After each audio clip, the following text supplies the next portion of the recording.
핵심은 이거죠. 15억 초과의 대출 규제가 실거래가 기준이냐 아니면 아파트 시세 기준이냐.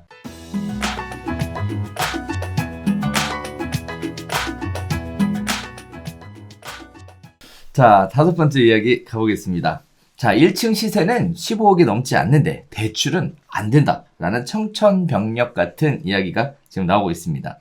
금융위 가이드라인에 대한 논란 이유인데요.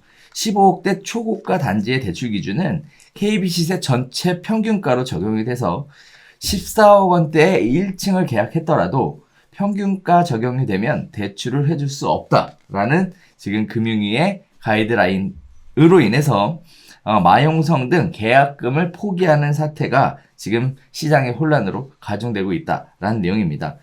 자, 지금 이게 문제가 되는 이유는, 이슈가 되는 이유는요, 그동안 1층 아파트의 경우에는 하위 평균가를 적용받아 대출받을 수 있었다라고 해서요, 일선의 중개업소들은 당연히 하위 평균가를 적용받아서 대출을 받고 잔금을 칠 수 있을 것이다 라고 이야기를 했고요.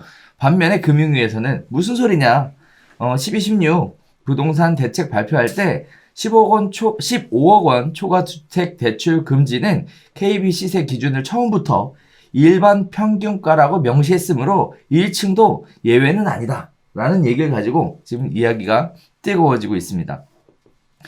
자, 15억, 14억대 계약이면 계약금은 1억 4천인 거예요. 엄청나게 큰 계약인데 이거를 사전에 대출이 가능한지에 대해 중개업소 이야기만 믿고 과연 갔을까? 실제 확인해보지 않았을까? 이런 부분들.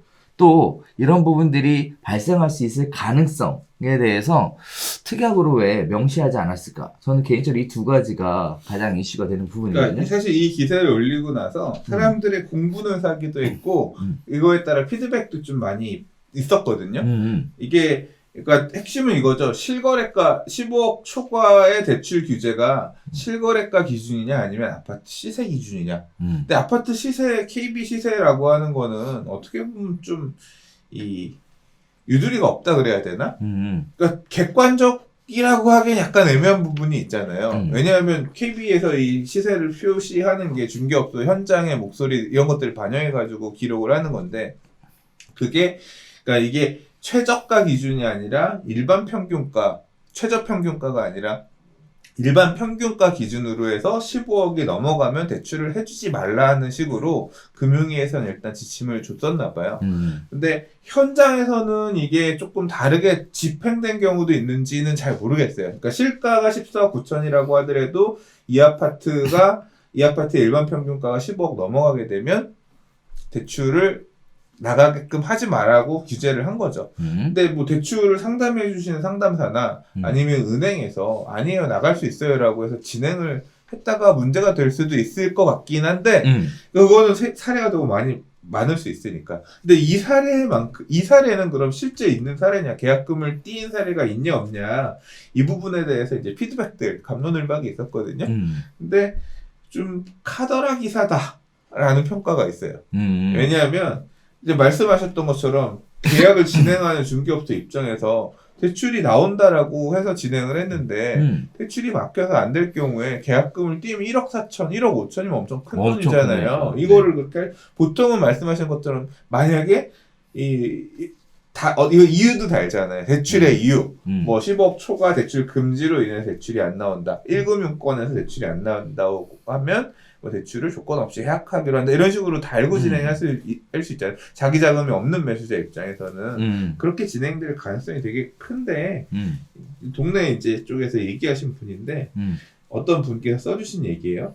저도 동의하는데요. 12월에 지인이 말에 F1층 가계약금 넣었는데 대출 안 나오는 걸로 판명 나서 계약금 물러주는 걸로 잘 마무리가 됐고 당시에 그 동네 이야기도 쭉 돌았고 은행에서 너무 명확하게 답을 줘서 대출이 나간 일도 없었을 듯 합니다. 이렇게 댓글을 주셨어요. 그러니까 어느 정도 알고 다 공유가 되어 있었던 얘기라서 아마 문제가 없었을 것 같다. 지금 이 12월 달 얘기니까 벌써 기사는 지금 3월인데 그래서 약간 좀 카더라 기사일 수도 있는 것 같아요. 지금 와서 보면. 근데 모르죠. 그런 소식을 올라프던 부동산이 이렇게 진행했다가 뭐 계약금을 띈 일이 있는지 없는지. 그러니까 이 기사를 가지고 우리가 알았으면 하는 건 뭐냐면 이게 내가 실제 거래하는 가격이 15억 미만이라고 하더라도 이 아파트의 일반 평균가가 15억을 넘어가게끔 시세가 KB 시세가 나와 있으면 대출이 안 나온다. 대출을 주지 말라고 금융위가 그렇게 딱 규제를 빡세게 해놨다. 이제 이걸 보고 조심하자를 하나 얘기했으면 좋겠고 두 번째는 마음에 안 든다. 뭐가 마음에 안 들어요? 기준이 아닌 그런 어떤 아, 모르겠어요. 기준? 이게 그렇잖아요. 실거래가 기준으로 봐야 룰은 내가 정하는 거야 그냥. 왜 대출을 안 해줘요? 내가 룰을 그렇게 정했어 금융위가.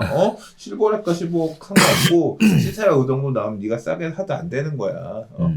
이게 좀 말 그대로 고무줄 같은 룰이잖아요.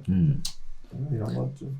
저는 사실 이해는 돼요. 왜 그러냐면 이거 15억 넘었는데 계약서에다가 14억 9,900 이렇게 해놓고 대출 받아서 진행하는 거 이렇게 할 것이 뻔히 예상이 되니까. 자, 저는 그게 싫은 거죠. KB 시세를 그러면 정하는 기준도 룰도 명확하게 정해야지. 15억이 왜 15억이다 아니다.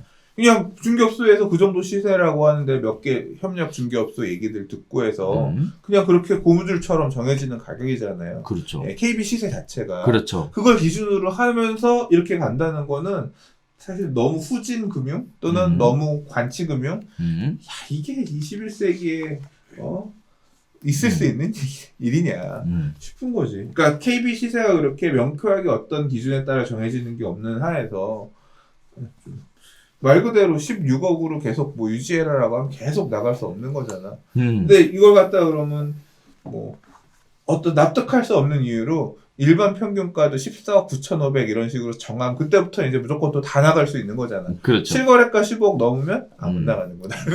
그것도 안 되는 건가? 예, 안 되는 거겠죠. 실거래가 15억 넘으면 안 되겠죠. 안 되겠죠. 예. 네. 자, 한편으로 저는 이런 생각이 들더라고요. 15억 초과되는 아파트에 대출이 나가지 않는다라는 사실들은 다들 이미 알고 있는 상황이죠. 특히 이런 지역에 중개를 하시는 분들 경우에는 더더욱 이해를 많이 하시려고 생각을 합니다. 가격이 상승이 돼서 15억이 초과가 될 것 같은 뭐 당장 계약을 하고 대출 신청할 때 KB 시세가 바뀌어서 15억이 넘어갈 수도 있는 거니까 부동산 중개를 할 때는 앞으로 닥칠 예측 그 상황에 대해서 가능성에 대해서 예측을 하고 거기에 맞는 부동산 특약을 좀 작성해 놓는다면 이런 식의 논쟁은 발생하지 않을 것이다 라는 생각을 해요. 뭐 대표적으로 계약 해제 대출이 안 되면 조건 없이 계약 해제를 하고 지불한 계약금은 반환하기 뭐 이틀 내에 반환하기로 한다. 뭐 이런 식으로 좀 구체적으로 특약이라는 걸 명시를 좀 하면 좀 더 안전한 중개가 되지 않을까 싶고요. 손님들 입장에서도 고객들 입장에서도 더 믿음 가고 신뢰 가는 중개업소에서 계약을 하게 될 것 같은 이런 생각도 듭니다. 요새 그래서 우리 부동산 특약 작성 관련된 특강을 하고 있거든요. 앞으로 닥칠 문제에 대한 예측 이 부분을 굉장히 힘들어 하시더라고요. 이런 계약을 하면 이런 문제가 발생할 수 있다.